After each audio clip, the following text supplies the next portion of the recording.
घरगुती आणि व्यावसायिक गॅस सिलेंडरच्या वाढलेल्या किमती कमी करून पुरवठा सुरळीत करावा यासाठी काँग्रेसच्या वतीने आज जिल्हाधिकारी कार्यालयासमोर निदर्शने करण्यात आली।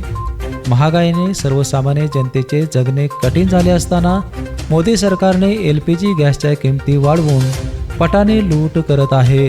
डॉक्टर मनमोहन सिंग यांच्या UPA सरकारच्या काळात आंतरराष्ट्रीय बाजारात गॅसच्या किमती वाढल्या तरी त्याचा बोजा जनतेवर पडू दिला नव्हता। घरगुती आणि व्यावसायिक गॅस प्रचंड महाग झाला आहे। सिलेंडर बुकिंगचा कालावधी 1 महिन्यांवर करण्यात आला आहे। सरकार गॅसची टंचाई नसल्याचे खोटे कारण सांगत असल्याचा आरोप काँग्रेसने केला आहे।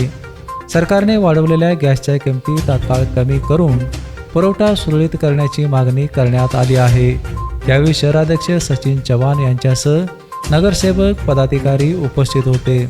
BPNसाठी कोल्हापूरहून विजय यशपुत्र।